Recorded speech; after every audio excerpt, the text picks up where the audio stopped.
Living Word Television Network. We are touching, reaching, reviving, restoring the body, spirit and soul. Living Word Television Network, empowering the whole person. Prophecy, prophecy, prophecy. On the 31st of December 2017, Prophet TD Mathibela gave a prophecy for the year 2018. He said in his vision he saw two groups of people. They were both crying, but they were not crying for the same reason. He also said we should pray against fire because he saw unusual fire. Let's hear the prophecy.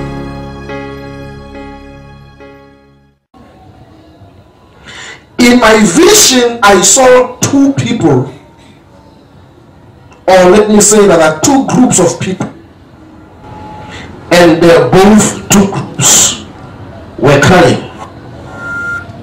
I saw two groups of people in my vision, and both two groups were crying. But tears were not for the same reason. Wow. I was in 2018, I saw two groups, and as I look at these two groups, they are both crying. So I'm watching and I'm looking, expecting to hear the same reason. But these two people, the tears are the same, but the reason is not the same. Are you hearing me? Listen to this. The first group of tears I saw in the spirit, and all I saw was tragedy, tragedy, tragedy. They are crying, but as they cry, I heard tragedy, tragedy, 3 times tragedy. Why? The first thing I saw as they were crying, I saw fire. So we need to pray against unusual fire. This fire I'm talking about is not like a spiritual fire. It's not like the fire is spiritual. Fire is spiritual. I'm talking about literal fire. So we need to pray. It's the first group that were crying, because as they were crying, I could hear tragedy, tragedy, tragedy. Immediately I saw fire. But this is a literal fire, because houses are burning, cars are burning, children are burning. What is happening? Tragedy, tragedy, tragedy.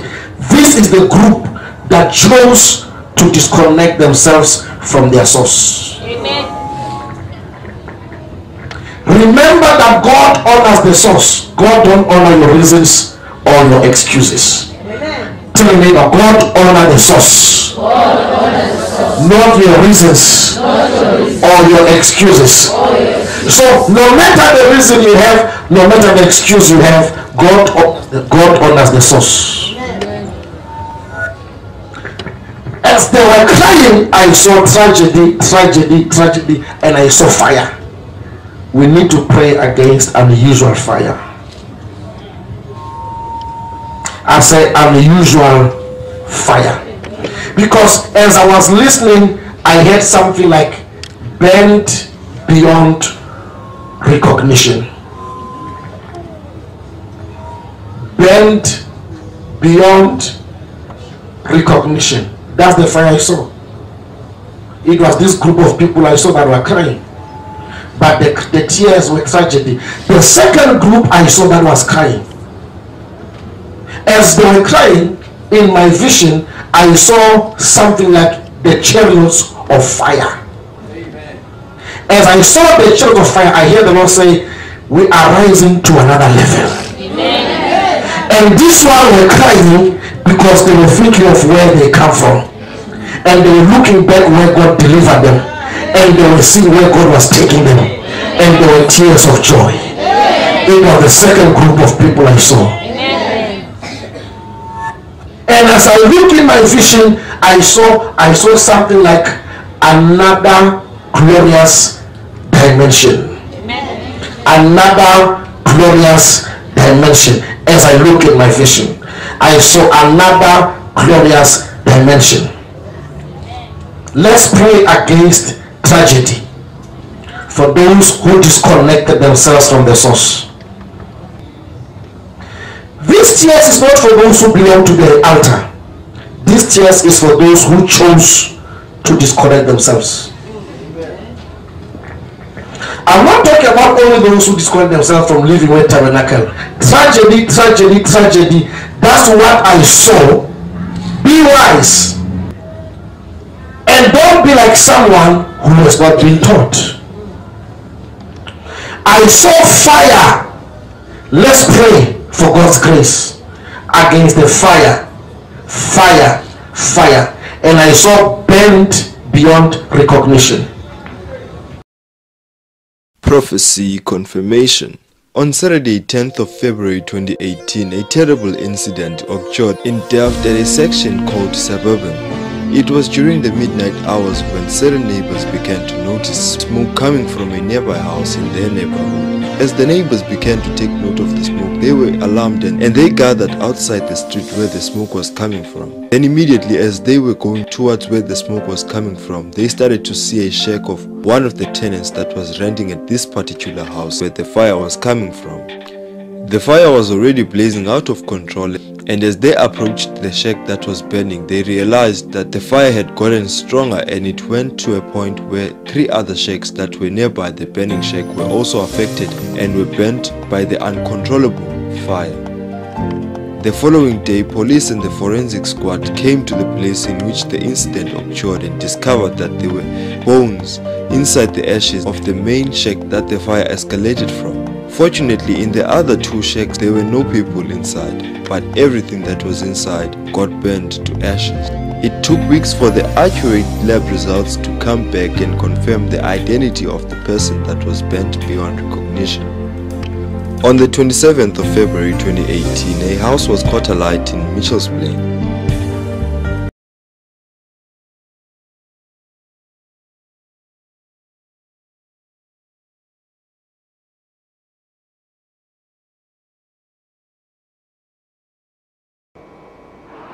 The horrific tragedy has left Taiwan informal settlement residents traumatized. Community members described how they tried to help when the fire broke out after 1 this morning. I saw this big fire and I went to go wake up Ndosh and I told her it's burning. It was all red and the whole place was on fire. Nobody could come out. It was as if there was petrol on the windows and doors. I called people to wake up. Trapped inside one of the shacks was an elderly woman, 5 of her grandchildren and 2 male cousins.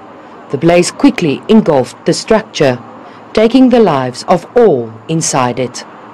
Yonela Bangani lost her mother, her 7-year-old son, her sister's 4 children and 2 adult cousins.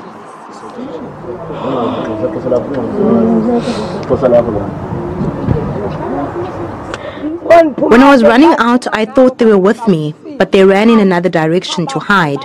They were huddled together.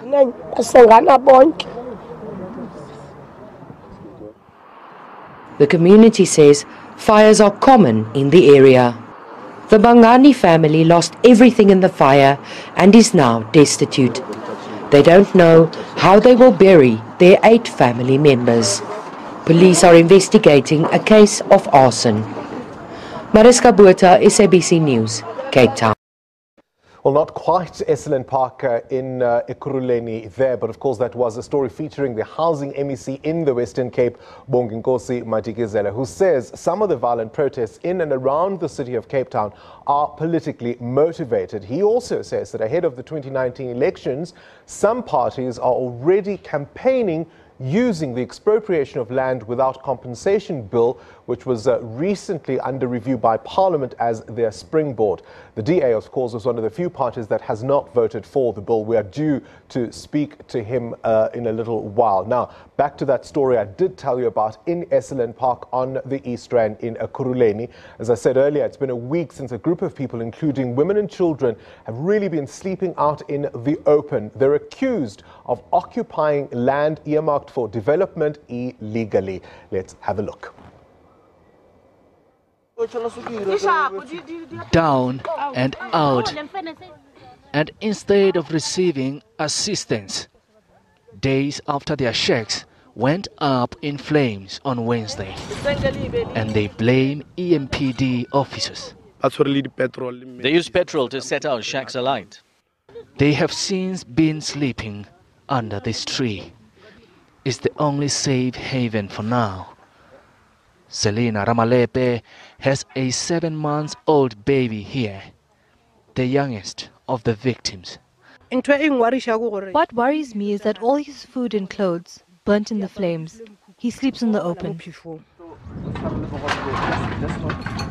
Still picking up the pieces, another fire where some ENPD officers were spotted earlier.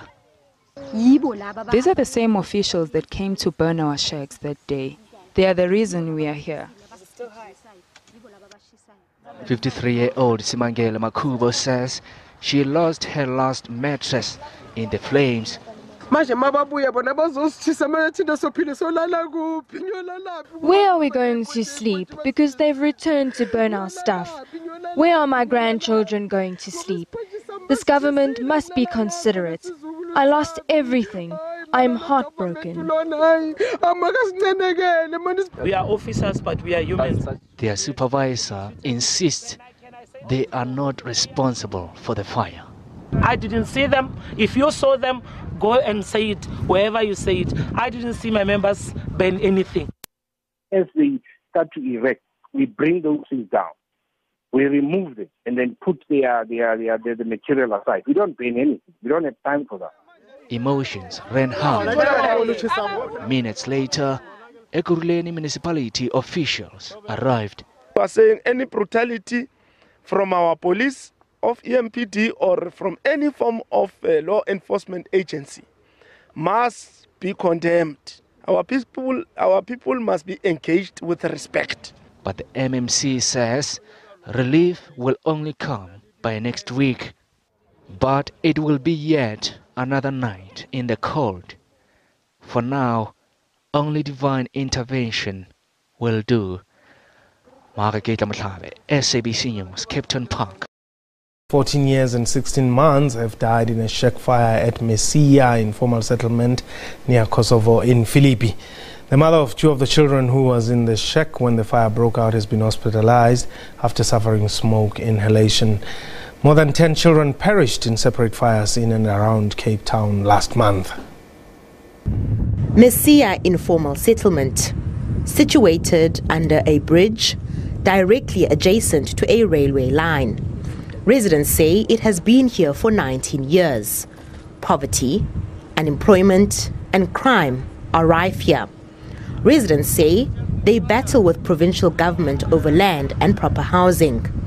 They say with proper infrastructure, shack fires would be a thing of the past.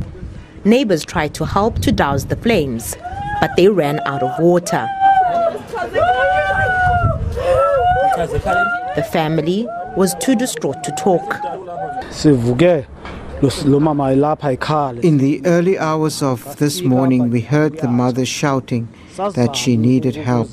We got out and tried to assist, but the flames were just too big. Then we ran out of water. I feel we could have done so much more, but there wasn't enough water. I'm feeling bad, and also I'm sad because of these 5 children dead here.